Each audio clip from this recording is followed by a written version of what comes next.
말씀 보겠습니다. 창세기 16장 1절에서 16절 말씀입니다. 창세기 16장 1절에서 16절 말씀입니다.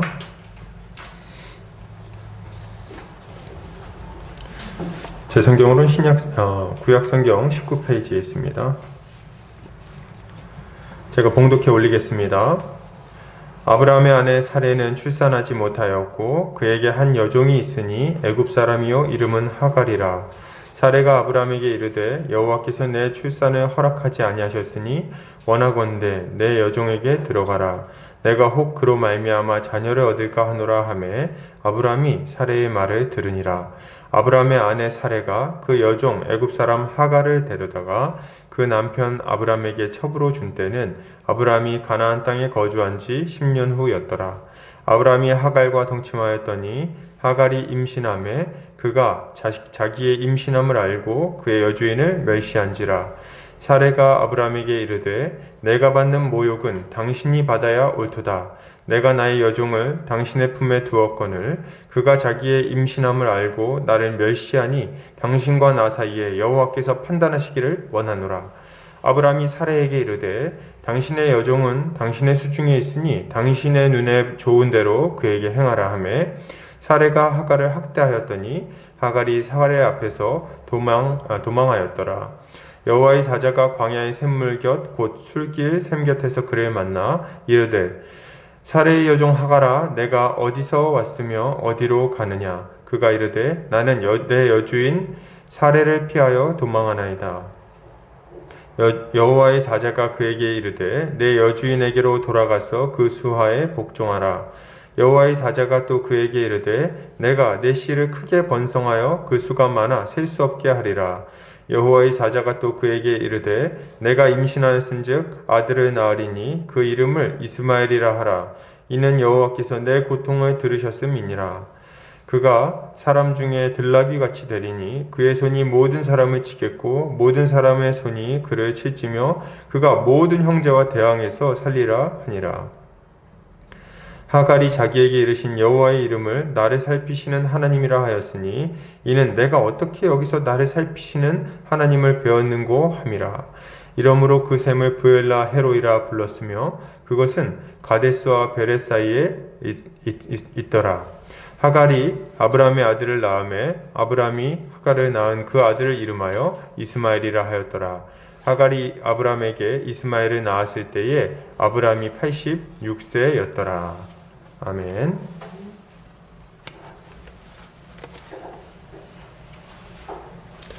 창세기 16장 1절부터 16절까지 부엘라 헤로이라는 제목으로 말씀을 보도록 하겠습니다. 하나님은 믿는 우리에게 복을 주시기를 원하십니다. 믿으십니까? 우리에게 복된 삶을 주기를 원하세요. 주님은 우리에게 그 주기로 약속하셨을 뿐만 아니라 그걸 주셨고요. 그리고 이루어 가실 겁니다. 하나님은 말씀하십니다. 예레미야 29장 11절이에요. 여호와의 말씀이니라 너희를 향한 나의 생각을 내가 아나니 평안이요 재앙이 아니니라. 너희에게 미래와 희망을 주는 것이니라. 아멘. 주님의 계획은 우리에게 평안을 주시고 미래와 희망을 주시는 겁니다.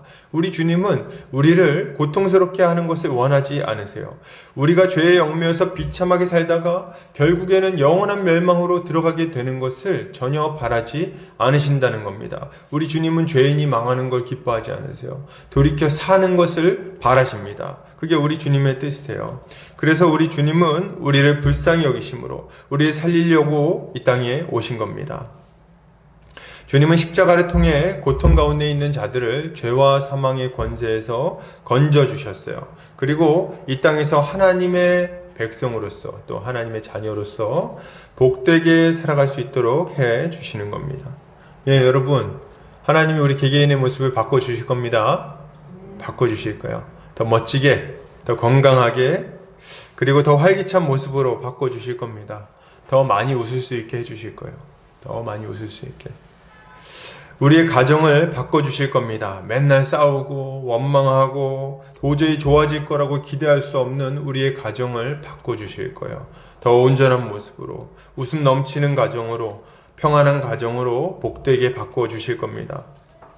그리고 우리의 직장도 바뀌게 될 것이고 우리의 인간관계도 더 나아지게 될 것이며 우리의 인생 전체가 다 좋아지게 될 거예요. 허무하고 가치 없고 그리고 고통스러운 인생에서 정말 이렇게 살아서 뭐하나 하는 그런 인생에서 정말 복되고 행복한 인생, 가치 있는 인생, 정말 영광스러운 인생으로 바꿔주실 겁니다. 이제까지 아니었다면요, 여러분 기대하십시오. 하나님 반드시 바꿔주실 겁니다. 더 나은 모습으로. 그리고 결국 우리는 우리의 생이 다하는 그날 영광스러운 하나님 나라에 들어가게 될 거예요. 할렐루야. 우리가 이걸 믿어야 되는 거죠. 그런데 이때 우리가 한 가지 알아야 할 것이 있습니다. 뭐요? 하나님께서 우리에게 이런 모든 일들을 이루어 주시는 것은 분명히 사실인데요.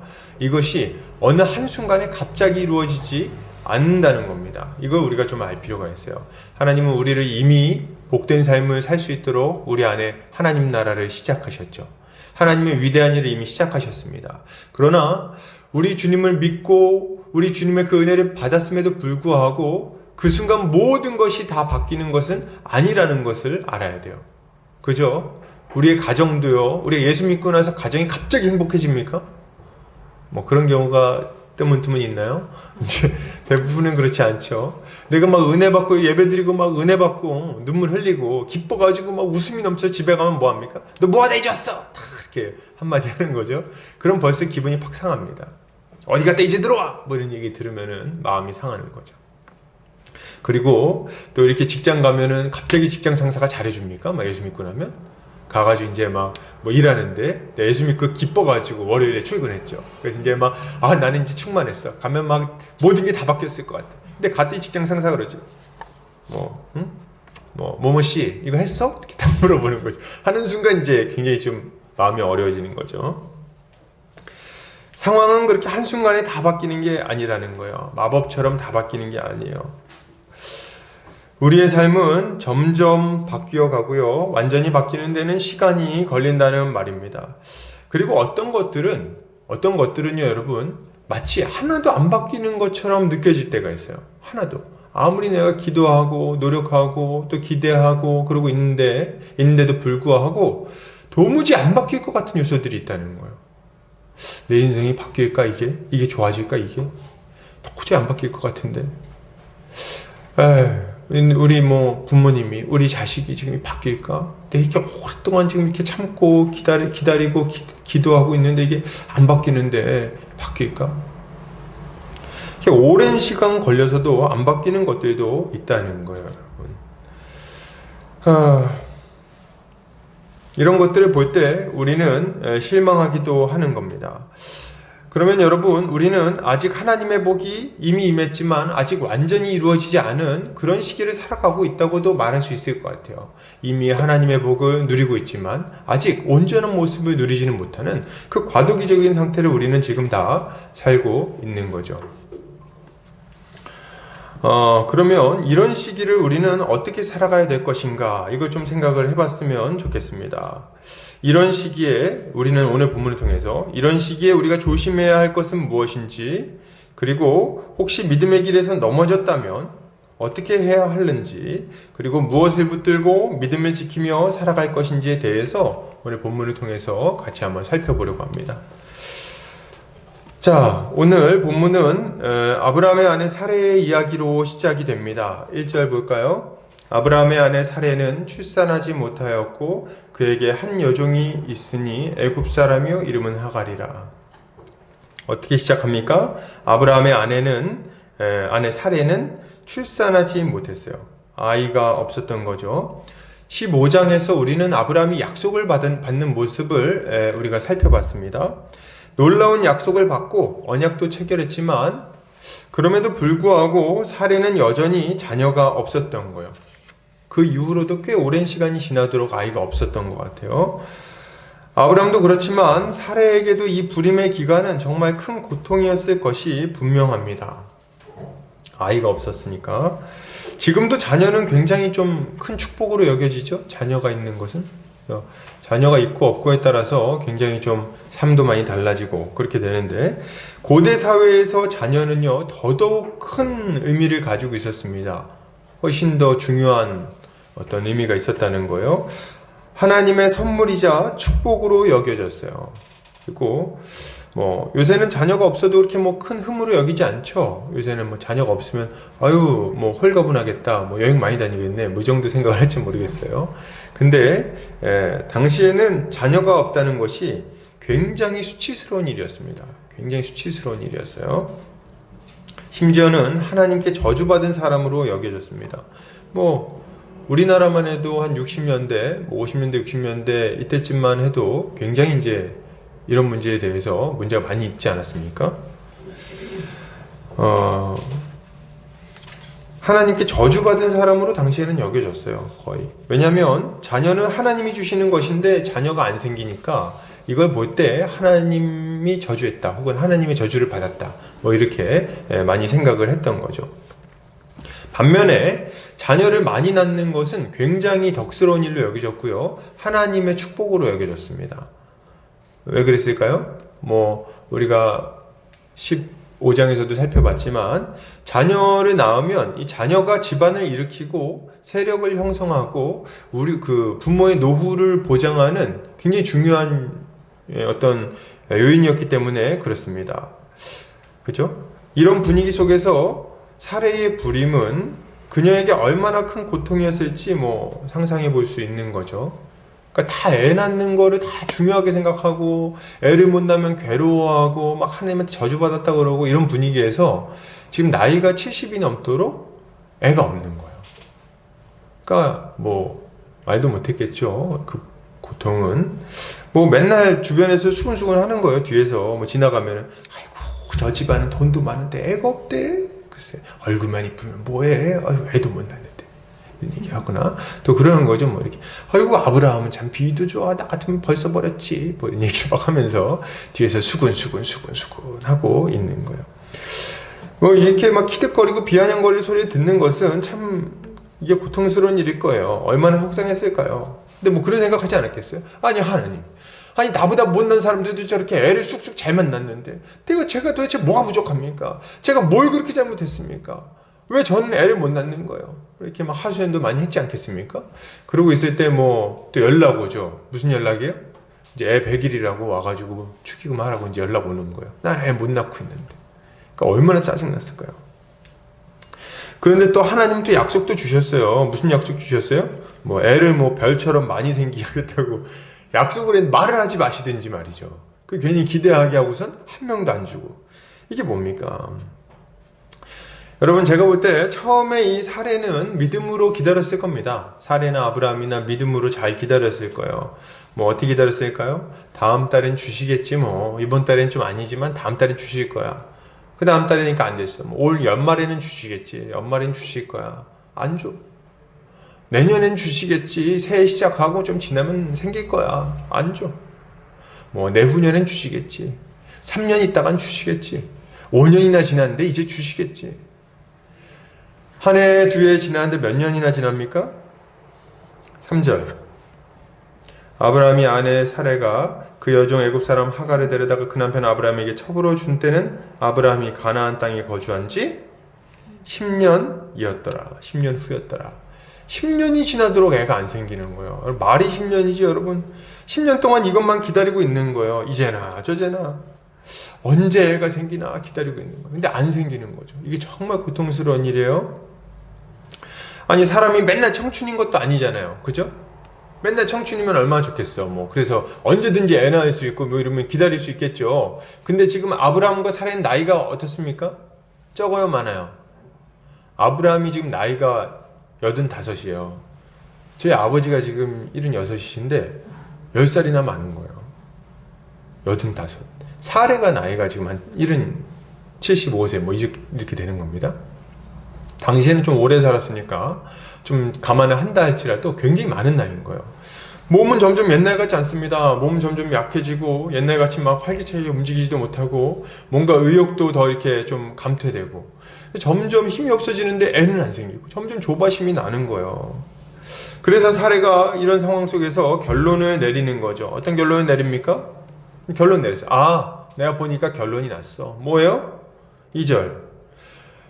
사례가 아브라함에게 이르되 여호와께서 내 출산을 허락하지 아니하셨으니. 살해의 결론은 뭐였습니까? 하나님이 나한테 출산을 허락하지 않으시는구나. 하나님이 나한테는 애를 주지 않는구나. 나는 틀렸어. 여기까지인가 봐. 하나님은 내 기도를 듣지 않으시고 이거는 하나님 뜻이 아닌가 보다. 결론을 내린 겁니다. 그래서 어떻게 해요? 그래서 어떻게 하냐면 자기 나름대로 방법을 찾아보는 겁니다. 사례가 남편한테 말합니다. 뭐라고 말해요? 자, 2절 보면 뭐라고 말합니까?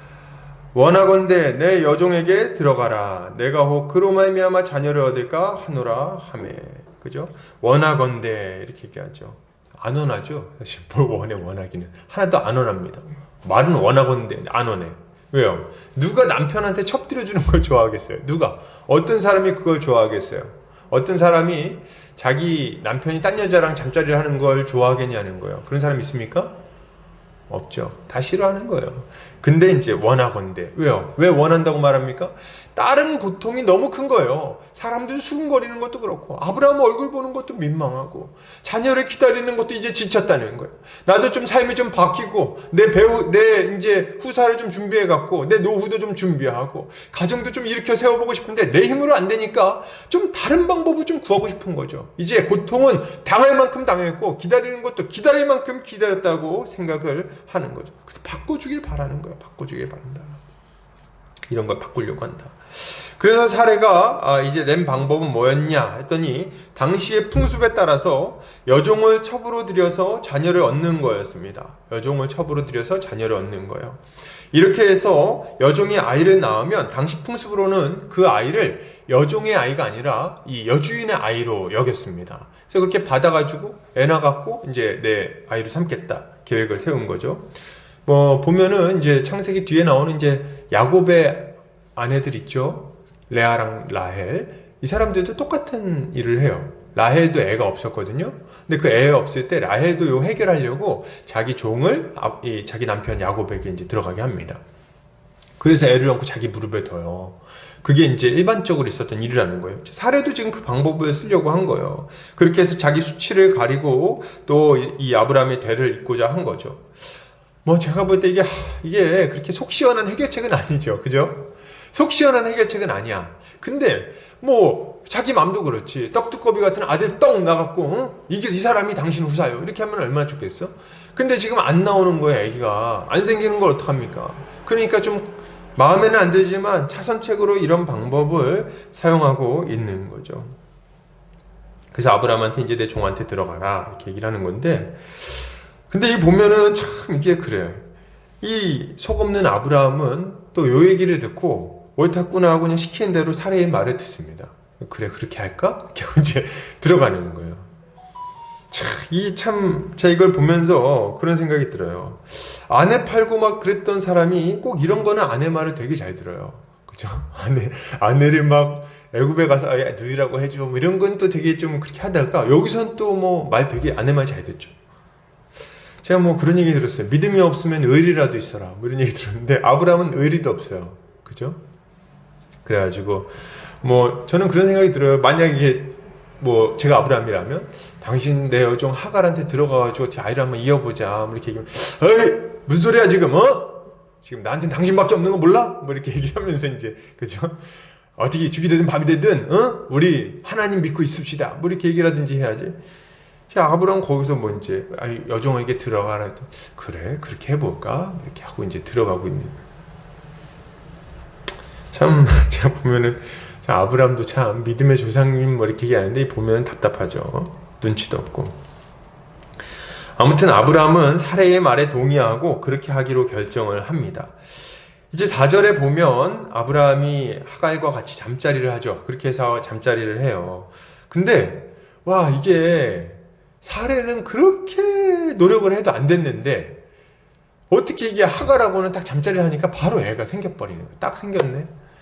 와 뭐 그죠? 어쨌든 간에 잘 된 일이에요. 여기까지는 사례의 계획이 꼭 성공하는 것처럼 보입니다. 그죠? 사례의 계획대로 하갈이 아이를 낳고 이제 이 아이를 데려다가 사례의 무릎에 두면은 이제 일이 깔끔하게 처리되는 것처럼 여겨지는 거예요. 성공하는 것처럼 보였어요. 그런데 이때 생각하지 못했던 일이 발생합니다. 생각하지 못했던 일이 발생해요. 4절 같이 읽어볼까요? 시작. 아브라함이 하갈과 동침하였더니 하갈이 임신함에 그가 자기의 임신함을 알고 그의 여주인을 멸시한지라. 그죠? 멸시한지라. 지금 이 여종 하갈이 임신한 후에 자기의 여주인 사레를 멸시합니다. 아주 모욕하고 낮추어 봤다는 의미를 가지고 있어요. 멸시했다는 거. 정말 우습게 보고 멸시하고 그냥 아유 사람 취급 안 하고 약간 이런 지금 모습을 보이고 있는 거예요. 하갈이. 뭐 어떻게 했을까요? 뭐 이렇게 했을까요? 옛날에 뭐 제가 뭐 사극 같은 거 보면 어때요? 뭐 이렇게 배가 이렇게 좀 나오죠. 그럼 이제 배 별로 나오지도 않는데 막 이렇게 하고 막 지나가는 거야. 사례가 이제 앞에 막 지나가 아유 배야 이렇게 하면서 지나가고. 그래서 이제 아브라함이 이제 얘기하는 거죠. 나 지금 어디 갔다 와야 돼. 좀 급한 일이 있어. 갔더니 이제 집에 갔더니 저 방 안에서 막 웃음소리가 들려. 하하하 호호호 막 소리가 들려. 그리고 문 열고 나오는데 누가 나와요? 하갈이 나오는 거야. 탁 쳐다보는 거야. 쳐다보고 어떻게 합니까? 이렇게 지나가는 거지. 막 그걸 보면은 막 이 생각하면은 사람 마음이 막 어땠을까요? 속이 막 뒤집어지는 거예요. 지금 이게 어떻게 된 거야 지금? 응? 지금 내가 이 아브라함한테 내 남편한테 저 여종을 데려다가 들어가게 한 것도 지금 속이 뒤집어질 일인데 저 아무것도 아닌 계집종이 지금 와가지고 나를 이렇게 멸시해? 응? 나 애 없다고? 아주 그냥 가만두지 않겠다. 지금 마음이 지금 생기는 거죠. 얼마나 원통했을까요? 그동안의 원통함이 이때 막 폭발하는 것 같아요. 제가 보니까 하갈이 딱 멸시하는 걸 딱 경험하고 이때까지 다른 사람들도 멸시를 했을 겁니다. 아마 막 애도 못 낳아 이런 소리 들었을 거라고. 근데 그럼에도 불구하고 잘 참았거든요. 이제 못 참는 거예요. 참을 만큼 참았어. 여기서 이 사례의 분노가 진짜 화라산처럼 폭발합니다. 근데 이 보면은 하갈은 왜 이렇게 행동했을까 좀 생각을 해보는데요. 아마 하갈은 자신이 낳은 아이를 사라에게 주지 않을 거라고 생각을 했던 것 같아요. 사라의 아이라고 생각 안 한 것 같습니다. 뭐라고 생각해요? 얘는 이제 내 애야 이렇게 생각을 한 거예요. 그러면 사라는 뭐가 돼요? 애도 못 낳는 저 따위 여자는 어떻게 하라는 겁니까? 쫓아내고 내가 안주인이 되겠다. 그 계획이 이 멸시한다는 단어 하나에 다 들어가 있는 거예요. 그러니까 이게 얼마나 기가 막힌 일입니까? 사례는 이 교만한 하갈을 보면서 마음이 정말 너무 안 좋았던 거죠. 만약 하갈이 자신의 위치를 지키고 사례를 존중했다면요, 자기도 사랑받았을 것이고 아이도 귀하게 태어나서 자랄 수 있었을 거예요.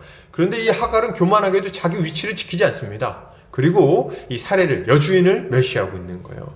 그 위치에 어떻게 가게 됐는데요? 아브라함하고 어떻게 같이 이렇게 애를 만들 수 있게 됐는데 누가 다 이거 한 겁니까? 사례가 한 거 아니에요, 사례가. 근데 이렇게 합니까? 이건 정말 아주 완악한 모습인 거예요. 그래서 사례가 분노가 폭발하죠. 그래서 아브라함을 불러다가 딱 얘기를 합니다. 이제 막 쏘아붙이는데요. 이거 읽기만 해도 이 사례의 분노가 막 느껴집니다. 뭐라 그래요? 자, 한번 볼까요? 자, 우리 5절 같이 읽을게요. 시작. 사례가 아브라함에게 이르되 내가 받는 모욕은 당신이 받아야 옳도다. 내가 나의 여종을 당신의 품에 두었거늘 그가 자기의 임신함을 알고 나를 멸시하니 당신과 나 사이에 여호와께서 판단하시기를 원하노라. 막 쏘아붙입니다. 당신 이런 식으로 했어? 내가 지금 멸시당한 거 당신 알아 몰라? 내가 지금 이게 내 잘못인 줄 알아? 이렇게 하면서 이제 막 쏘아붙지. 아브라함이 뭐 꼼짝 못하는 거예요. 사례도 어지간하죠. 그래가지고 이제 막 얘기했더니 이제 아브라함이 좀 당황했던 것 같아요. 그래가지고 이제 아브라함이 사례에게 답변을 하는데요. 아브라함의 답변은 더 황당합니다. 더 황당해요. 아브라함이 뭐라 그래요? 자, 보세요. 자, 우리 6절 읽겠습니다. 시작. 아브라함이 사라에게 이르되 당신의 여종은 당신의 수중에 있으니 당신의 눈에 좋을 대로 그에게 행하래 하매. 여기까지. 이게 말입니까? 방구입니까? 이게 말이 돼요? 자기 애를 임신한 여자를 지금 막 살기 등등한 아내한테 당신 마음대로 해. 당신 눈에 보이는 대로 지금 얘기한 거예요. 제가 볼 때 아브라함은 이렇게 할 때 아마 이 사례의 화가 조금 누그러질 거라고 기대했을지 모르겠어요. 아직도 아브라함이 날 더 존중하는구나 뭐 이렇게 그런 걸 보여줘갖고 화를 좀 누그러뜨리려고 그랬는지도 모르겠어요. 근데 그게 됩니까 지금 상황에서? 지금 안 되는 거예요. 사례의 분노는요 아주 잔인하게 폭발합니다. 6절에 보면 사레가 하갈을 학대하였더니 하갈이 사레 앞에서 도망하였더라 이렇게 나와요. 여기서 학대했다라고 이렇게 단어가 나오는데 여기 나오는 이 단어는요 출애굽기에 보면 애굽인들이 이스라엘 백성들을 학대하였더라 할 때 나오는 그 학대라는 단어랑 똑같은 단어를 씁니다. 거의 죽이려는 의도로 학대하는 걸 말하는 거거든요. 당시 출애굽했을 때 그때 당시에 이스라엘 백성들을 이집트 사람들이 학대해요. 이유가 뭐냐면 인구수가 너무 많아져서 줄이려고. 그래서 너무 심하게 일을 시켜가지고 죽이려고 하는 거예요. 인구수 줄이려고. 그렇게 학대했다고 말하거든요. 그 단어를 여기다 쓰고 있다는 거예요. 그러니까 지금 이거는 아주 잔인한 학대를 막 하는 거예요. 막 뺨 때리고 뭐 이런 거는 아무것도 아니지. 김치로 때렸을까요? 이렇게 해서 김치로 막 뺨을. 막 그래가지고 아주 모욕하고 멸시하고 어려운 일 시키고 막 고통스럽게 하는 겁니다. 그래가지고 하갈이 어디로 가요? 광야로 도망갑니다. 자기 여주인을 피해서 광야로 도망을 가는 거예요. 근데 여러분 이걸 알아야 돼요. 지금 하갈이요 이 광야로 도망갔다는 얘기를 들을 때 이게 어떤 정도의 고통이었는지를 어떤 종류의 괴롭힘이었는지를 딱 눈치를 채야 돼. 왜요? 임신한 여자는요 웬만한 거는 다 참아요. 어떻게? 자기 애를 위해서. 자기 애를 위해서 웬만한 고통, 웬만한 괴롭힘은 다 참을 거예요. 자존심 상하는 거에 참는 거지. 근데 지금 이 하갈이 먹을 것도 없고 마실 것도 좀 부족한 이 광야로 도망갔다는 걸 볼 때 지금 이 사레의 괴롭힘의 성격이 어떤 겁니까? 자 보세요. 사레가 지금 멸시당한 이유가 뭐예요? 애가 생겨서 그렇죠. 그러면 사레가 이제 이 문제를 해결하려면 뭘 해결해야 돼요? 가장 근본적인 원인을 치워버려야 되는 거예요. 그래서 뭐 하려고 하는 겁니까 지금? 지금 하갈 뱃속에 있는 애를 죽이려고 그러는 거예요. 걔를 죽여야지 지금 이 문제가 끝난다고 보는 거예요. 그래서 지금 막 학대를 하는 거거든요. 하갈이 그 눈치를 채는 거예요. 이거 이대로 있으면 지금 애가 위험하다 느낀 거예요. 그래서 어떻게 하는 거예요? 도망가는 겁니다. 이대로 있다간 애를 뭐 낳기도 전에 죽겠다. 이렇게 하고 지금 막 광야로 막 도망을 가는 겁니다. 이제 이걸 여기까지 보면은 사레의 계획은 완전히 실패했고 이 아브라함의 가정은 산산이 조각나게 될 상황이 된 겁니다. 완전히 풍지박산이 났어요. 완전히 풍지박산이 났어요. 여러분 이걸 보면서 우리는 뭘 배울 수가 있을까요? 이걸 보면서 뭘 우리가 좀 배워야 하는 겁니까? 여러분 먼저 하나님에 대한 불신앙에서 비롯된 인간적인 계획과 노력으로는 여러분 결코 잘 들으세요. 결코 안식을 누릴 수 없다는 것을 기억하시기 바랍니다. 하나님을 믿지 않고 하나님을 믿지 않는 가운데 세워놓은 모든 계획, 다른 것으로 안식을 얻으려는 모든 시도 이런 것들은 다 실패하게 되어 있는 거예요. 우리도 하나님 말고 다른 걸로 우리 인생의 문제를 해결하고 더 나은 삶을 살기를 원할 수 있죠. 행복해지기를 바랄 수 있어요. 뭐가 있을까요? 제가 보면은 우리 인생의 문제를 해결하는 방식으로 대부분의 사람들이 택하는 게 뭐냐면 돈입니다. 돈. 그렇죠? 돈 많이 벌면 인생의 문제가 해결될 거라고 생각하는 거예요. 지금 우리 가정의 여러 가지 불화와 다툼, 이 모든 원망과 불평과 불만, 이 모든 궁핍함과 고통 다 어디서 온다고 생각합니까? 돈이 없어서. 돈 많으면 해결될 것 같은 거예요. 딱 보니까 돈 많으면 좀 일이 좀 좋아질 텐데, 돈 많으면 내가 집세 내는 것 때문에 고민 안 할 텐데, 돈 많으면 내가 남편하고 같이 여행도 많이 다닐 텐데, 돈 많으면 뭐가 좀 좋아질 텐데, 이런 생각을 막 하는 거예요. 그래가지고 지금 돈 벌려고 막 나가는 거 아닙니까? 돈 벌려고 아주 눈이 뻘개져가지고 다니는 거예요. 행복해지려고. 지금 행복하지 못한 이유는 돈 때문이라고 생각한다는 거죠. 그래서 애를 쓰는데, 돈 버는 데다가 모든 삶의 우선순위를 둡니다. 그래서 여러분 이게 제가 지금 누구 얘기를 하는 거예요? 안 믿는 사람들요? 아니요. 믿는 사람들 얘기하는 거예요. 내가 예수를 믿고 나서 잘 살아보려고 그러는데 잘 안 바뀌어. 삶이 이게 금방 뭐가 좋아지질 않아. 여전히 가정에는 불화가 있고, 여전히 친구 관계는 좋지 않고, 자녀랑도 여전히 좀 어려움이 있고 그래. 근데 딱 보니까 이걸 해결하려면 돈을 벌어야겠어. 돈이 많아야 되겠어. 그래서 우선순위를 어디다 둔다는 거예요? 돈에다 딱 두는 거예요. 돈에다가 딱 둔다. 돈에다가. 신앙이고 뭐고 돈이 우선인 겁니다. 신앙이 다 어디 있어 지금? 돈부터 벌어야지. 그래서 어떻게 됩니까? 여러분 그 다음에 나오는 얘기는요 그냥 불보듯 뻔한 거예요. 당연하게도 말씀도 덜 보고 기도도 덜 하게 돼요. 말씀도 안 보고 기도도 안 하게 됩니다. 왜요? 피곤하니까. 왜 피곤해요? 돈 버니라. 여러분 사람들이 말씀 안 보고 기도 안 하는데 이유가 없을 것 같아요? 다 이유가 있어요. 다 얘기를 들어보면요, 너무 바빠, 너무 힘들어, 너무 피곤해. 제가 들어도 그래요. 아침 7시에 출근해가지고 저녁 11시에 퇴근하는데 뭘 할 수 있겠어요? 몸이 그냥 노곤노곤 해가지고 꼼짝도 못하는데, 목사님이나 말씀 보라고, 목사님 맨날 얘기하죠. 말씀 보고 기도해라, 말씀 보고. 그럼 속으로 딱 얘기하는 거예요. 아니 목사님이 하는 일이 맨날 그거니까 그거 하지. 나처럼 살아보라 그래. 그럼 누가 말씀 보고 기도할 수 있나? 어쩔 수 없는 거야. 나도 이거 최선이야 나한테는. 그리고 말씀 보는 일, 하나님의 영광스러운 말씀을 보고 인생을 제새롭게 정비하는 일들, 하나님의 능력을 얻는 일들, 하나님께 나의 삶을 아뢰고 은혜를 구하는 일들은 다 뒤에다 다 집어치워버리는 거예요. 돈 번이라고. 주일 예배는 똑바로 드립니까? 아니요, 그렇지 않은 거예요. 제가 보니까 맨날 와서 줘라. 맨날 와가지고 맨날 눈 이렇게 하고, 이게 기도하는 줄 알았더니 보니까 1시간 내내 기도해. 어떻게 된 거예요 지금 이게? 1시간 내내 이러고 있는 거예요. 아주 경건해 아주. 그 왜 그런 거예요? 토요일까지 아주 밤늦게까지 일하는 거예요. 피곤한 건 이해하지. 목사는 다 이해할 수 있어요. 목사가 뭘 이해 못하겠습니까? 문제는 뭐예요? 문제는 그렇게 사는 거, 그런 어떤 삶이, 그런 예배의 모습이 그 인생을 완전히 무너뜨린다는데 문제가 있는 거예요. 그 영혼이 궁핍함과 핍절함 가운데로 들어가게 됩니다. 이제는 은혜가 뭔지는 몰라요. 하늘의 능력으로 사는 게 뭔지는 모릅니다. 아주 빈곤한 인생을 살게 돼요. 눈이 뻘개가지고 맨날 눈앞의 것만 걱정하고 염려하고 두려움에 빠지고 둔해지고, 영적으로는 한없이 둔해져가지고 민감하게 죄에 반응하지도 못하고, 조그만 유혹만 있어도 금세 넘어져 버리고 말이죠. 그러다 보니까 어떻게 됩니까? 돈 많이 벌어가지고 행복할 줄 알았는데 행복이란 거야.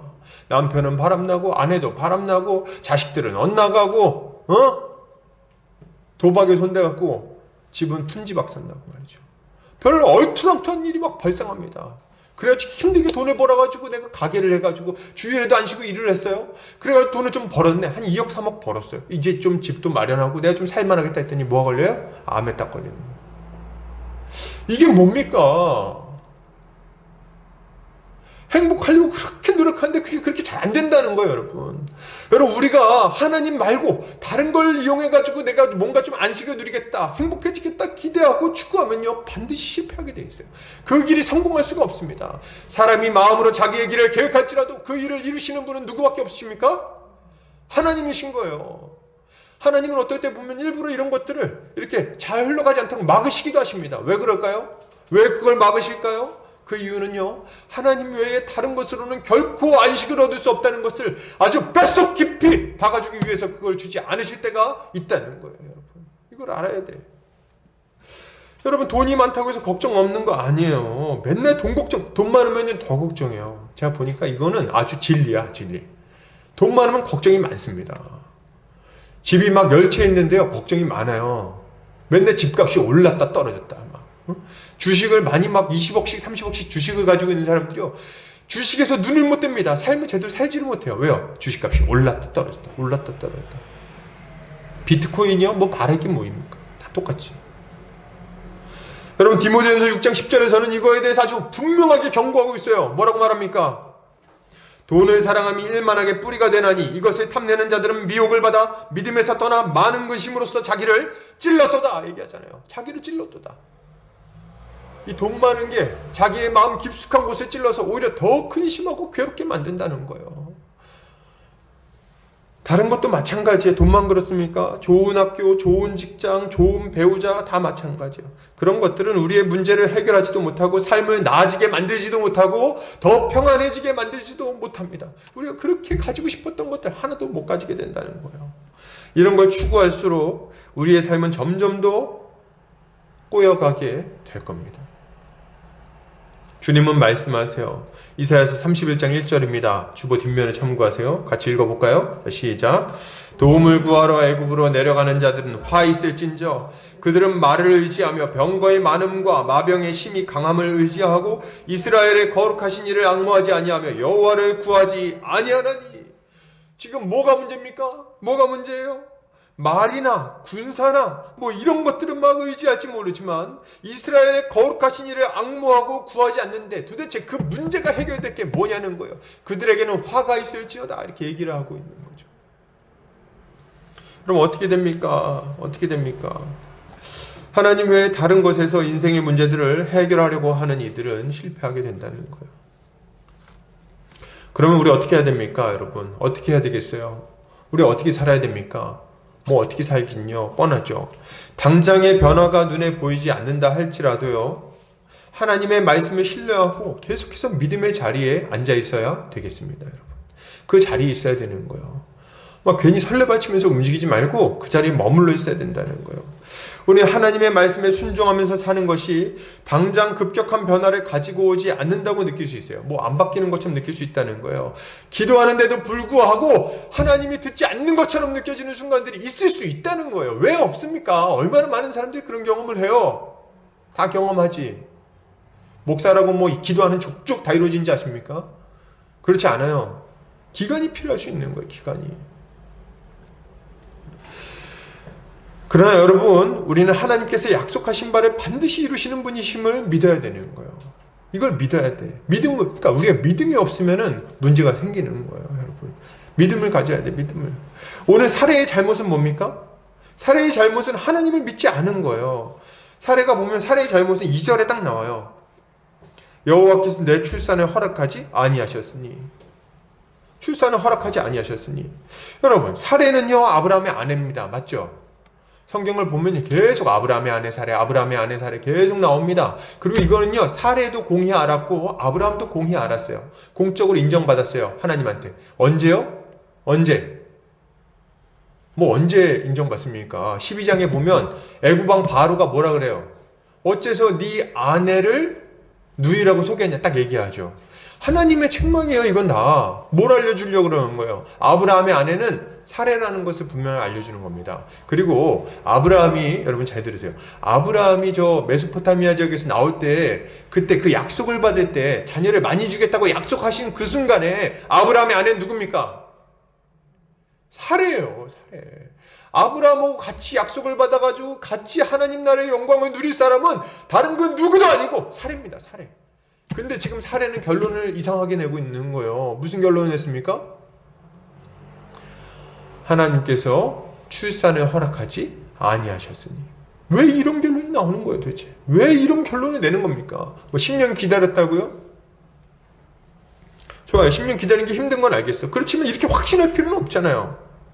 아니, 하나님이 뭔가 환상이라도 보여줬습니까? 사례한테 나타나갖고 너는 애가 없을 거야, 이렇게 막 하셨습니까? 아니면 뭐 이렇게 음성이라도 들렸나요? 지금 아브라함한테 들린 것처럼? 막 귀에다 대고 막 그랬나요? 사례야, 하갈이다, 하갈. 답은 하갈이야. 뭐 이런 거라도 하셨나요? 그런 것도 안 했지 않습니까? 도대체 아무 하나님의 응답도 없었고, 하나님한테 제대로 이런 걸 가지고 기도해보지도 않았는데, 도대체 뭘 근거로 해갖고 하나님이 안 들어주신다는 확신을 지금 가지고 있냐는 거예요. 하나님이 출산을 허락하지 않았으니. 여러분, 우리도 마찬가지예요, 여러분. 우리는 하나님의 약속을 좀 신뢰해야 되겠어요. 하나님이 안 들어주실 것 같다고요? 왜요? 왜? 하나님 뭐 음성이라도 주셨습니까? 우리 삶이 나아지지 않을 것 같다고요? 우리 가정이 안 바뀔 것 같다고요? 우리 부모님과 혹은 자녀와의 관계가 이게 좋아지지 않을 것 같다고요? 왜요? 하나님이 그렇게 할 거라고 성경에 써놓으셨습니까? 도대체 뭘 가지고 그렇게 확신을 하냐는 거예요. 안 바뀔 거라는 생각을 왜 하는 거예요? 우리 주님 말씀하시지 않습니까? 성령이 임하시면 이 모든 것이 바뀔 수 있다고 말하지 않습니까? 전능하신 하나님의 능력이 이 온 우주 만물을 창조하셨다고 말씀하지 않으십니까? 우리를 거듭나게 해서 하나님 나라의 영광에 들어가게 하겠다고 분명하게 약속하지 않으시냐는 거예요. 근데 이렇게 약속했는데 왜 그걸 믿지 못하십니까? 그리고 왜 자꾸 딴 길을 찾냐는 거예요. 딴 길을 찾냐는 거예요. 하나님을 떠나서 어디서 우리가 샘을 얻을 수 있겠어요? 야고보서 1장 6절에서 8절에서 이렇게 얘기합니다. 같이 한번 읽어볼까요? 자, 시작. 오직 믿음으로 구하고 조금도 의심하지 말라. 의심하는 자는 마치 바람에 밀려 요동하는 바다 물결 같으니 이런 사람은 무엇이든지 죽게 얻기를 생각하지 말라. 두 마음을 품어 모든 일에 정함이 없는 자로다. 여러분, 이런 모습을 갖지 않으시기를 바랍니다. 하나님한테 기도했으면 믿음으로 끝까지 기도하세요. 딱 붙들고 버티세요. 믿음이 안 생기세요? 하나님 도와주실 거라고 여기세요. 응? 하나님이 어째서 우리를 버리시겠습니까? 맨날 보면은 그냥 요동하는 데는 아주 프로들이야, 프로들. 저부터. 어떻게 보면 제가 프로. 맨날 이거 어떻게 되는 거야? 이거 안 되는 거 아닐까? 저렇게 될까? 이 바꿔볼까? 이렇게 하면 될까? 막 바빠 아주. 이랬다 저랬다 아주. 그러면 안 되는 거죠. 우리 주님의 말씀처럼 믿음으로 구하고 조금도 의심하지 말라. 여러분, 하나님이 우리의 인생을 바꿔주실 겁니다. 그리고 우리에게 반드시 영원한 안식을 주실 거예요. 이걸 믿고 그리고 우리 주님께 나아가야 되겠습니다. 할렐루야. 자, 우리 계속해서 좀 더 살펴보겠습니다. 이제 사례 앞에서 도망치는 하갈은 어떻게 됐을까요? 이제 하갈 이야기가 좀 나옵니다. 사례가 하갈이 광야에 샘물이 있는 곳으로 막 도망을 갑니다. 광야로 도망갔어요.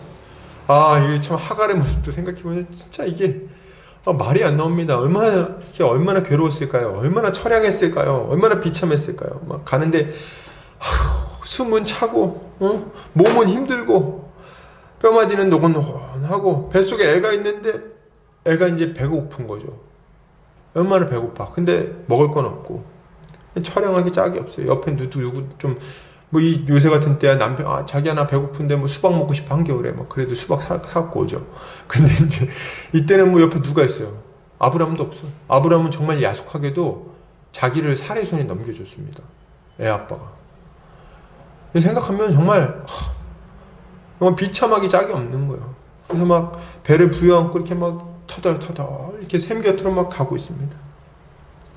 걷다가 쉬다가 하면서 광야에 샘물이 있는 곳에 도착을 한 거예요. 옆에 누가 있습니까? 아무도 없지. 근데 샘에 도착했는데 거기에 누가 딱 기다리고 있습니까? 여호와의 사자가 하갈을 기다리고 있는 거예요.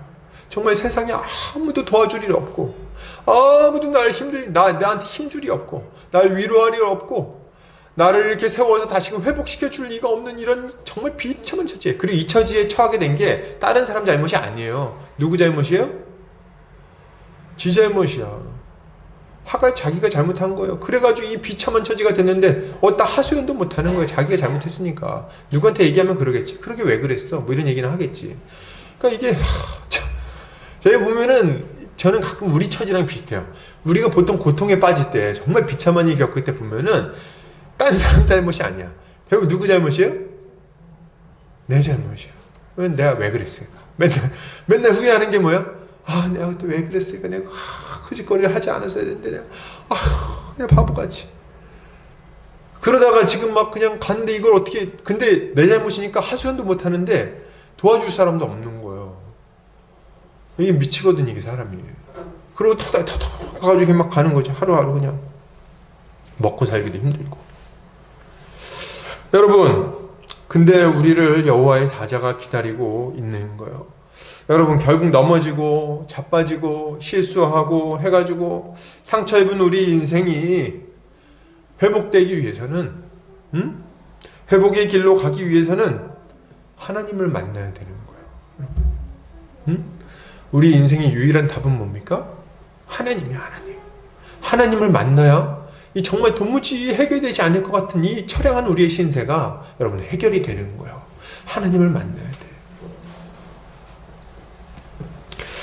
하나님을 만나면 문제가 해결되기 시작하는 겁니다. 왜요? 하나님을 만나면 우리가 어디서부터 잘못됐는지, 무엇을 믿지 못했는지 그걸 돌아보고 드디어 돌이킬 수 있는 거예요. 어디서부터 바꿔나가야 될지를 이제 알게 되는 겁니다. 그래서 여러분, 우리가 하나님을 만나야 되는 거예요. 여호와의 사자가 하갈에게 묻습니다. 뭐라고 물어요? 사레의 여종 하갈아, 네가 어디서 왔으며 어디로 가느냐, 이렇게 얘기해요.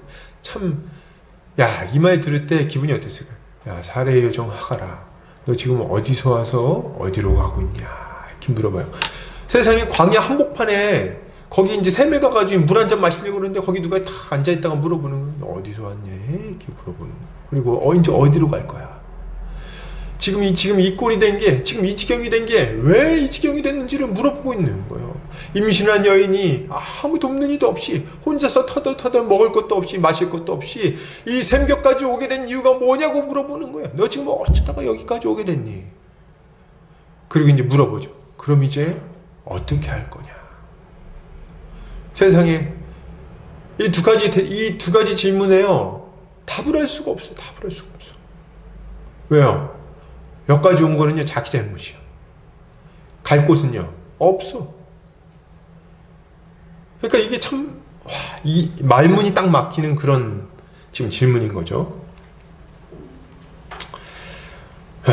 근데 이제 그렇게 물어보니까 하갈이 대답을 합니다. 입이 안 떨어졌을 텐데 이제 대답을 해요. 지금 제가요, 여주인 살해를 피해서 도망하고 있는 중입니다. 이렇게 얘기를 하는 거예요. 그리고 그렇게 얘기를 하는 사례에게 여호와의 사자가 탁 얘기를 해줍니다. 그럼 답을 알려주는 거예요. 어떻게 해야 될지. 뭐라고 얘기해요? 내 여주인에게 돌아가서 그 수하에 복종해라. 정말 어디로 가야 될지, 어떻게 해야 문제가 해결될지 하나도 모르는, 정말 막막하기 짝이 없는 이 하갈에게 이 여호와의 사자는 문제의 해결점이 어디에 있는지를 알려주는 겁니다. 일단 여호와의 사자는 하갈을 부를 때 그냥 하갈아 이렇게 안 불러요. 뭐라고 불러요? 사레의 여종 하갈아 이렇게 부릅니다.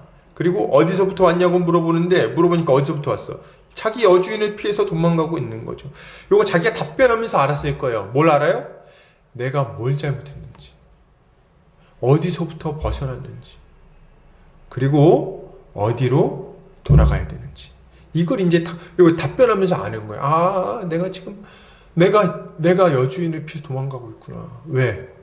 내가 여종인데 여주인을 멸시했구나. 하나님이 정해주신 경계를 넘어서 교만했구나. 그래서 이 사단이 났구나. 이제까지는 막 너무 힘들고 괴롭히는 사례도 밉고 막 그러니까 뭐가 문제인지도 지금 사실 정확하게 막 혼돈스러웠을지도 몰라. 어쩌다가 내 인생은 이 모양 이 꼴 된 거야. 왜 이렇게 비참해진 거야? 하나님 도대체 어떻게 된 거야? 우리 아브라함의 하나님은 뭐 자비로우신 분이라더니 이게 뭡니까? 내 인생 왜 이 모양 이 꼴이에요? 막 이렇게 하고 있는 거지. 근데 이제 딱 가서 하나님이 사자가 딱 물어보니까 딱 알겠어. 이게 내 잘못이었구나. 거기서 내가 잘못 어긋났구나. 거기서 내가 길을 잘못 들었구나. 아는 거지. 여러분, 하갈의 잘못은 하나님이 세우신 질서를 인정하지 않고 교만하게 사례를 멸시하는 데서 시작됐습니다. 그러다가 하나님의 장막을 벗어나 먹을 것 없는 광야까지 오게 된 거죠. 그리고 하나님은 이런 하갈에게 그 여주인에게로 돌아가서 그 수하에 복종하라고 명령하시는 겁니다. 여러분, 여기서 우리가 분명히 한 가지 알아야 될 게 있는데요. 그거 뭐냐면 여호와의 사자는요, 지금 하갈을 돕고자 하는 거예요. 하갈을 돕고 하갈이 온전히 회복되는 걸 위해서 이 자리에 지금 와 있는 겁니다. 그러겠죠? 안 그러면 만나지 않았겠죠? 내버려 뒀겠죠? 하나님은 그녀를 다시 회복시키기를 바라고 있어요. 근데 그 방법이 뭐라는 겁니까? 좀 우리가 이해하기는 어렵지만 뭐 다른 데로 안전한 피난처로 이렇게 인도해 주는 게 아니라 어디로 돌아가라 그래요? 그 무서운 여주인 사레에게로 돌아가라고 지금 말하고 있는 거예요. 하갈이 회복할 수 있는 방법은요, 하나님의 백성들에게 돌아가서 회개하고 복종하는 것밖에는 없는 거예요. 아마 가면요, 구박을 당하겠죠. 가면 온갖 굳은 일을 다 해야 될 수도 있겠죠. 맞을 수도 있겠죠.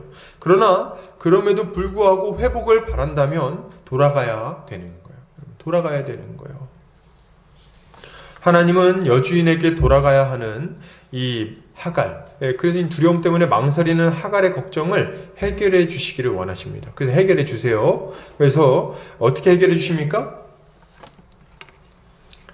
약속을 주세요. 자, 우리 형제님들 잘 보세요. 지금 하갈이 견디고 견디다가 이 사레에게서 도망 나온 이유가 뭐예요? 뭐 때문에? 애를 잃어버릴까봐. 애가 죽을까봐. 그래서 지금 도망 나왔잖아요. 근데 하나님이 바로 뭘 약속하십니까? 뭐라고 약속하세요? 자, 우리 10절, 11절 한번 먼저 볼게요. 11절, 자, 시작. 여호와의 사자가 또 그에게 이르되 내가 임신하였은즉 아들을 낳으리니 그 이름을 이스마엘이라 하라. 이는 여호와께서 내 고통을 들으셨음이니라. 뭐라고 얘기합니까? 애를 이거 못 낳는 거 아니야? 애 죽는 거 아니야? 걱정하고 있는데 하나님이 딱 약속을 주세요. 어떻게 해요? 아이를 낳을 거다. 근데 아이도 아들을 낳을 거다. 이렇게 약속을 딱 주시는 거예요. 그리고 어떻게 한다는 거예요? 그 아들을 낳는데 그냥 아들을 낳는 데서 멈추지 않고 그 아이가 굉장히 번성하게 될 거다. 그래서 이 아이가 들나귀처럼 될 것인데 그 손으로 모든 사람을 때리고 또 모든 사람이 그를 칠 건데 서로 대적하면서 아주 당당하게 한 몫을 하면서 당당하게 살 것이다. 이렇게 딱 얘기를 주시는 거예요. 그 미래까지. 응? 지금 당장 회복될 것뿐만 아니라 장차 어떻게 놀랍게 번성하게 될 것인지까지 약속을 딱 주십니다. 이 약속을 딱 주시니까 드디어 하갈이 돌아갈 수 있게 되는 거죠. 여러분 이걸 보면서 이 내용을 보면서 우리 무슨 생각을 좀 해야 됩니까? 그리고 우리도 마찬가지예요. 이 하갈을 보면서 우리 생각을 해야 되는 거예요. 우리도 말씀을 들으면서 생각해야 됩니다. 하나님을 만나야 되는데요. 말씀을 통해서 만나시기를 바랍니다. 말씀을 들으면서 하나님의 음성을 들으시기를 바랍니다. 우리 하나님이 말씀하세요. 어디서부터 어긋났니? 어디서부터 네가 지금 문제가 생겼니? 너의 인생이 지금 어쩌다가 여기까지 오게 되었니? 성경을 보면 나와요. 하나님이 알려주실 거예요. 어디서부터 어긋났으면 뭘 잘못했는지, 무엇이 하나님을 믿지 못한 모습이었는지, 어쩌다가 믿음의 자리를 떠났는지를 알려주실 거예요. 우리는 그걸 살펴보고 여러분 돌이켜야 되는 겁니다. 돌이켜서 어디로 가야 돼요? 다시 하나님의 그 다스림 안에 다시금 하나님의 그 은혜가 있는 그 자리로 여러분 돌아가야 되는 거예요. 그 자리로 가야 되는 거예요. 다른 데 말고 광야로 갈 겁니까? 에집트로 갈 겁니까? 어디로 갈 거예요? 애굽에 가면 고향이 있습니까? 아니요, 거기는 없어요. 어디로 가야 되냐면 하나님의 장막으로 돌아가야 되는 거예요. 하나님의 백성들이 있는 곳으로. 물론 죄에서 돌이키는 것은 고통스러운 일입니다. 하갈처럼 여주인의 학대를 감수해야 할지도 모르죠. 그러나 만약 이런 실수와 잘못된 선택들에서 돌이켜 하나님의 다스림 안으로 다시 돌아가지 않는다면 우리의 삶에 회복은 요원한 일이 될 겁니다. 회복이 이루어지지 않을 거라는 거예요. 회복되려면 어떻게 해야 된다고요? 돌아가야 돼. 그 자리로 돌아가야 되는 거예요. 우리가 돌아가지 않으면 우리의 문제는 해결되지 않을 것이고 우리의 미래에도 전혀 소망이 없을 겁니다. 나아질 것이 없을 거예요. 그리고 결국에는 아주 비참한 마지막이 기다리고 있을지도 모르겠습니다. 그러니 여러분, 우리는 주님께로 돌이켜야 되겠습니다. 돌이켜야 돼. 여러분 돌이키시기 바랍니다. 하나님은 잘못된 선택으로 믿음의 길을 떠난 우리를 징계하시기도 합니다. 그러나 우리 주님이 우리를 이렇게 고통스럽게 하는 것은 우리를 죽여버리려는 징계가 아니라는 것을 여러분 좀 아시기를 바랍니다. 그런 거 아니에요. 예레미야서 31장 20절 21절 같이 한번 읽어볼까요? 자, 시작. 에브라임은 나의 사랑하는 아들, 기뻐하는 자식이 아니냐? 내가 그를 책망하여 말할 때마다 깊이 생각하노라. 그러므로 그를 위하여 내 창자가 들끓으니 내가 반드시 그를 불쌍히 여기리라. 여호와의 말씀이니라. 처녀 이스라엘아, 너의 이정표를 세우며 너의 편말을 만들고 큰 길, 곧 내가 전에 가던 길을 마음에 두라. 돌아오라. 내 성읍들로 돌아오라. 우리 하나님 이렇게 말씀하시는 거예요. 여러분 인생이 너무 힘들 때가 있죠. 내가 잘못한 건 맞지만 너무 힘들어. 하나님 왜 이렇게 힘들게 하십니까? 해도 너무하신 거 아닙니까? 저도 좀 살아야죠. 뭐 얘기할지 모르겠어. 근데 하나님 마음은 좋을 줄 아세요? 하나님 우리에게 고통 줄 때 하나님 마음은요 더욱 애간장이 끊어집니다. 더 고통스러운 거예요.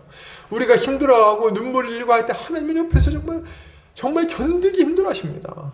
여러분 자녀를 이렇게 혼낼 때 부모 마음이 편하지 않아요. 애가 잘못해갖고 막 이상한 짓 할 때 막 우리가 혼내지 않습니까? 맴매도 하고. 저도 가끔 이제 아들을 혼내는데 딱 세워놓고 혼내요. 너 빨리 이거 잘했으면 못했어! 막 이렇게 혼냅니다. 그러면 또 이제 막 울죠. 막 울어요. 막 이렇게 찡찡 울죠. 그럼 이제 이렇게 우는데 이렇게 서럽게 웁니까? 이렇게 울 때 울면은 이거 마음이 약해지는 거예요. 때릴 수도 없어요. 이건. 이거를 똑바로 해. 웃어 이제. 그리고 어떻게 해요? 눈물 이렇게 닦아주고 이렇게 안아주죠. 안고 툭툭툭 다음에 그러지 마. 이렇게 안아주고 이렇게 둥기둥기 해주는 거죠. 우리 하나님 마음이 그런 거예요. 돌이키길 바라는 거예요. 우리가 망하기를 원하지 않으십니다. 그냥 우리가 그대로 살면 망할 것 같으니까 어쨌든지 돌이키려고 맴매도 하는 거예요. 그래서 징계도 하는 거예요. 좀 살아나라고. 정신 차리라고. 다시는 그 고통스러운 길로 가지 말라고 아프게 하는 거예요. 그리고 말씀하시죠. 예전에 네가 가던 그 길로 돌아와라. 거기에 마음을 두고 거기에 이정표를 세우고 다시는 다른 길로 가지 않도록 이 길로 돌아와라 말씀하시는 거죠. 그죠? 주님 지금도 우리한테 말씀하십니다. 돌아와라. 내가 너를 반드시 불쌍히 여기겠다. 돌아와라. 고통의 자리, 불신앙의 자리에서 이제 벗어나가지고 믿음의 자리, 생명의 자리, 회복의 자리로 좀 돌아와라. 이제 나랑 같이 있자. 우리 주님이 말씀하시는 거죠. 여러분, 우리에게 필요한 건 뭡니까?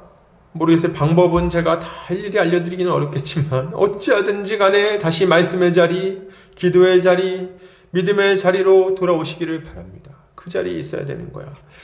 이전에 잘못된 선택과 잘못된 행동들에 대해서 철저히 회개하고 뼈를 깎는 심정으로 그걸 바꾸어 나가야 되는 겁니다. 여러분, 우리 삶은요 고정되어 가는 어떤 관성이라는 게 있어요. 그래서 쭉 죄를 짓고 살았잖아요. 그럼 거기서 돌이키는 건 되게 힘들어요. 원래 그래. 그죠? 우리 하는 일은 그냥 습관처럼 하게 되는 거예요. 근데 그걸 돌이키려고 그러면요 힘들게 마련입니다. 원래 힘든 거예요. 그러니까 나만 힘든 거 아닌가? 난 안 되겠어 이렇게 생각하지 말고 돌이키세요. 뼈를 깎는 고통을 감수하시기 바랍니다. 그렇게 할 때 우리의 인생은 점점 회복을 하게 될 거죠. 자, 마지막으로 좀 살펴보도록 하겠습니다. 하갈은 하나님의 사자와 만난 이후에 자신이 하나님을 만난 그 셈의 이름을 부엘라 헤로이 이렇게 부릅니다. 부엘라 헤로이. 뜻이 뭐예요? 나에게 나타나신 살아계신 이의 우물, 이런 뜻입니다. 나에게 나타나신 살아계신 이의 우물이라고 부르고 있어요. 하갈은 하나님이 안 계시다고 생각했어요. 있는지 없는지 너무 궁금한 거예요. 아니, 하나님 계시다면 어떻게 이런 일이 있을 수 있는가? 또 이런 생각했겠죠. 하나님이 계신지는 모르겠지만 나를 돌아보진 않으실 거야. 하나님은 나 같은 거 돌아보기에는 너무 바쁘신 분이야. 그래서 내 인생이 이렇게 꼬였지. 내 인생이 그래서 이렇게 힘들지. 하나님은 날 돕지 않으실 거야. 내 고통은 모르실 거야. 기껏 저기 있는 사람들한테는 관심이 있겠지. 잘 나가는 사람들 나한테는 관심도 없으시고 말이지. 하나님 날 돌보지 않으실 거야. 근데 이제 하갈이 아는 거예요. 하나님의 사자를 딱 맞네. 인자 알겠어. 뭘 알았어요? 하나님이 돌아보고 계신 거야. 우와. 야, 세상에 저 잘 나가는 사람들, 저 멋지게 사는 사람들, 돈 많고 행복해 보이는 저 사람들, 저 화목해 보이는 저 가정 안에만 하나님이 함께 하시는 줄 알았는데 그렇지 않구나. 이 비참한 처지에서 고통당하고 눈물을 흘리고 거꾸러져가지고 어찌할 줄 모르는 나를 하나님이 지금 지켜보고 계시고 나를 이렇게 세우시고 나의 고통을 다 듣고 계셨구나. 그리고 살아계셔서 우리를 살려주시는구나. 이거를 지금 아는 거예요. 그걸 깨달았어. 그래서 여기서 부엘라 헤로이 이렇게 지금 이름을 짓고 있는 겁니다. 참 이 부엘라 헤로이 이름 지을 때 이 하갈의 마음이 정말 기가 막혔겠죠. 정말 너무 좋았을 것 같아요. 여러분, 근데 여기까지 와서 우리는 한 가지 의문을 가져야 됩니다. 어떤 의문이요? 이런 의문입니다. 지금 이 창세기 12장부터 22장, 25장 이 정도의 그 이야기의 주인공은 물론 전체의 주인공은 하나님이시지만 하갈이 아닙니다.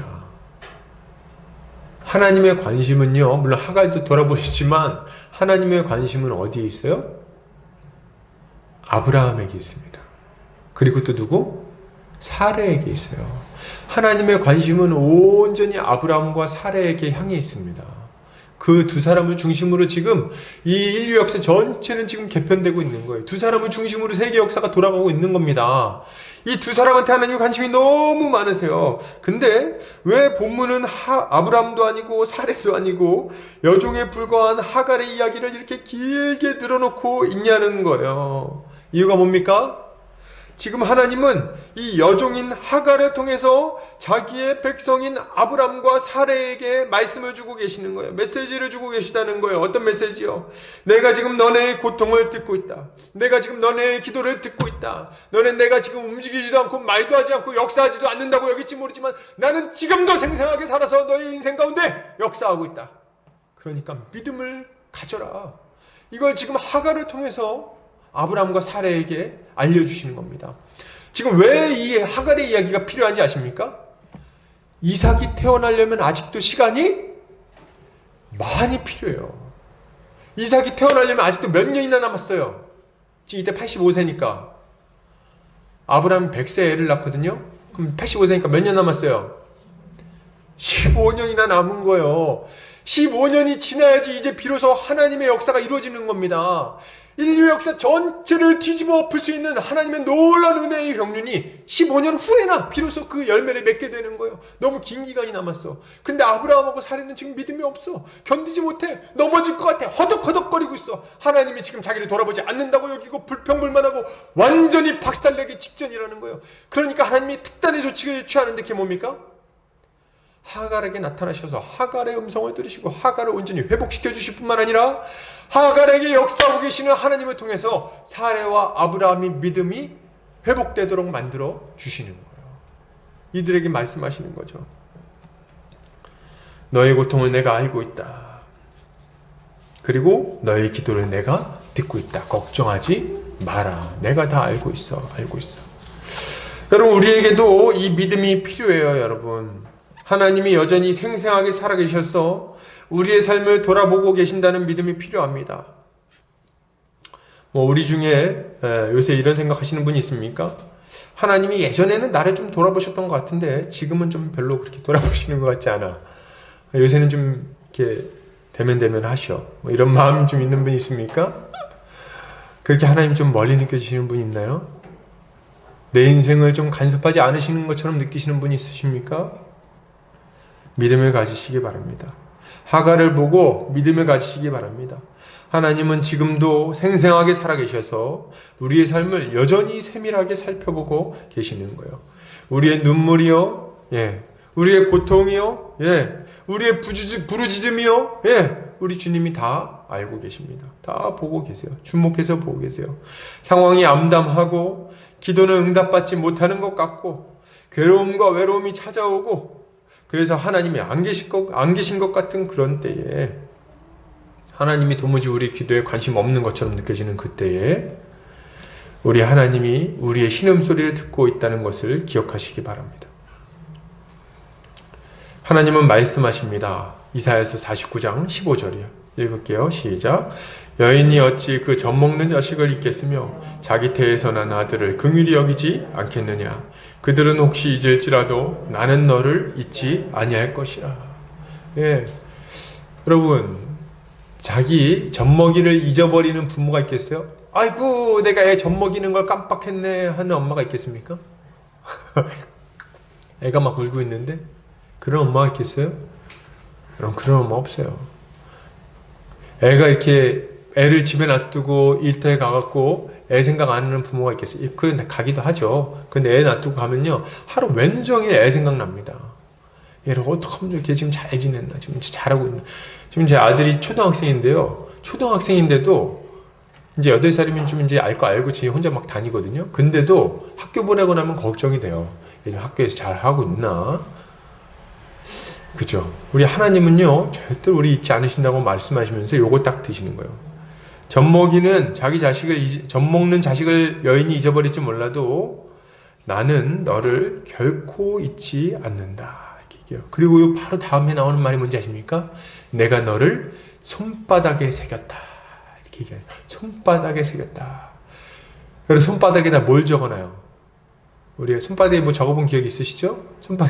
손바닥에다 뭘 적습니까? 커닝 페이퍼? 손바닥에다 뭘 적어요? 까먹으면 안 되는 걸 적어 놓습니다. 그래서 어떻게 해요? 까먹을까 싶으면 쳐다보는 거죠. 손바닥에서. 하나님 우리를 잊어버리실까요? 아니요, 안 잊어버리세요. 손바닥에 우리를 새겨 놓으셨기에 결코 우리를 잊어버리지 않으시고 결코 놓지 않으시는 거예요. 우리가 믿어야 할 것이 바로 이것입니다. 자, 이제 하갈은 아이를 낳았고요. 아브라함은 그 아들의 이름을, 사실 뭐 여기 다 구구절절 나오진 않지만 아마 아브라함과 사레도 하갈의 이야기를 다 전해 들었을 거예요. 내가 샘 곁에 갔는데요, 주인님, 지금 그 하나님의 사자가 저를 찾아왔어요. 거기서 이렇게 저렇게 얘기하셨고 여종에게 주인님께 돌아가라고 얘기해서 제가 여차저차해서 왔습니다. 이렇게 얘기를 했겠죠. 야, 이 얘기를, 그래서 그 샘을 부엘라 헤로이라고 불렀어요. 얘기를 했겠죠. 야, 이 얘기를 들을 때 정말 이 사레랑 아브라함의 마음은 정말 무너지는 거예요. 그 순간에. 그치. 하나님이 알지. 하나님 내 고통 들으시지. 그리고 하나님이 살아계신데 말이지. 내가 믿음이 없었구나. 내가 뭘 그렇게 속상해하고, 뭘 그렇게 원통해하고, 뭘 그렇게 하나님 못 믿어가지고 안절부절했는지 말이야. 그래가지고 이제 막 여러 가지 생각을 했겠죠. 그리고 이제 아기가 태어났어. 아기가 태어나고 이름을 딱 뭐라고 지어요? 이슈마엘 딱 짓는 거야. 이슈마엘. 뜻이 뭡니까? 뜻이 뭐예요? 이스마엘 뜻이 뭐예요? 하나님이 들으신다. 이게 이제 이름이에요. 굉장히 의미심장하지 않습니까? 아마 아브람과 사레는요, 이후에 15년이나 살아야 되니까, 애 낳으려면, 그간에도 상당히 좀 이렇게 믿음이 약해지고 흔들리고 할 때가 있지 않겠습니까? 근데 그때마다 이 아브라함과 사레의 믿음을 붙들어주는 게 있었으니 그게 뭡니까? 자기 아들, 이스마엘인 거예요. 왜냐면, 예를 들어 이런 거예요. 믿음이 막 흔들려. 근데 이제 애가 이제 막, 아유, 너무 힘들다. 하나님 정말 내 기도를 들으십니까? 이렇게 하고서, 야, 하나님이 들으신다야, 물 좀 가지고 와라. 이렇게 얘기하는 거예요. 아유, 하나님 정말 저를 돌아보고 계십니까? 이렇게 괴로운데. 하나님이 들으신다야, 가가지고 일 좀 해라. 이렇게 얘기하는 거예요. 그러니까 내가 막 마음속에 하나님이 들으십니까? 이렇게 할 때 딱 누굴 불러요? 하나님이 들으신다가 지나가는 거야. 앞으로. 그걸 볼 때마다 하나님 들으십니까? 들으시는구나. 들으십니까? 들으시는구나. 이스마엘을 보면서요, 마음이 계속 확신이 갖게 되는 겁니다. 그리고 보고 확신하고 그러면서 믿음을 지키게 되는 거죠. 여러분, 우리도 마찬가지예요. 우리도 믿음이 약해질 때가 있죠. 그때마다 우리도 우리의 믿음을 회복시키는 이름을 불러야 되겠습니다. 그 이름이 뭡니까? 예수 그리스도세요. 길이요, 진리요, 생명이 되시는 예수 그리스도. 우리 모든 사람을 위하여, 죄인을 위하여 이 땅에 오셔서 우리를 위하여 기꺼이 십자가에 죽으시고 우리의 죄를 다 용서하신 우리 주 예수 그리스도, 우리를 위하여 자기 목숨을 아끼지 않고 내어주신 우리 주 예수 그리스도, 그분의 그 십자가를 바라볼 때에, 그분의 음성을 들을 때에, 그 이름을 볼 때 비로소 우리는 무엇을 확신할 수 있습니까? 어찌하든지 간에 내가 잘 모르겠지만 하나님은 나를 사랑하시는구나, 이걸 분명히 알 수가 있는 거예요. 제가 전에 얘기했죠. 여러분, 하나님 저 사랑하십니까? 그만 좀 물어보세요. 그거 왜 그만 물어봐야 됩니까? 예수님이 딱 이 땅에 오시는 순간, 예수님이 십자가에 달리는 순간, 그 질문에 대한 답은 이제 완전히 주어진 거예요. 더 이상 물어보는 건 의미 없어. 왜요? 자기 아들을 아끼지 않고 우리를 내어주신 이가 말이죠, 그 아들과 함께 다른 모든 것을 은혜로 선물로 주지 않으시겠냐는 거예요. 하나님이 자기 아들을 내어주셨는데 그보다 더한 사랑을 우리한테 보여줄 수 있습니까? 없어요. 하나님은 자기가 보여줄 수 있는 최고의 것을 딱 보여주시고, 자, 이제 됐지! 이렇게 말씀하시는 거예요. 십자가를 보시기 바랍니다. 믿음이 흔들리시면 십자가를 보세요. 예수님 이름을 부르세요. 그러면요, 믿음을 회복할 수 있을 겁니다. 고난이 극심할 때 주님의 고난을 묵상하시기 바랍니다. 너무 외로울 때, 소망이 끊어질 때 십자가를 생각하시기를 바랍니다. 십자가야말로 우리의 소망이요, 능력이 되는 거예요. 할렐루야. 결론을 드립니다. 하나님은 믿음이 약해진 아브람과 사레를 위해서 이스마엘을 주십니다. 하갈을 통해서 하나님이 살아계시다는 것을 알려주시고, 그리고 그 아들 이스마엘을 통해서 계속해서 확신시켜 주시는 거예요. 여러분, 우리는 하나님께서 우리의 고통을 듣고 계시며 우리의 인생을 여전히 이끌고 계시다는 것을 믿어야 됩니다. 그리고 날마다 십자가를 바라보며 그것을 확신해야 되겠습니다. 그렇게 할 때 이 회복이 이루어지고 있는 그 중간의 시기를 믿음으로 잘 보낼 수 있게 될 거예요. 사랑하는 우리 형제자매님들, 우리 주님을 믿으시기 바랍니다. 주님을 바라보시기 바랍니다. 그래서 우리 주님이 원하시는 대로 복된 삶을 다 누리시는 우리 성도님들 되시기를 주의 이름으로 축복합니다. 다 같이 기도하겠습니다.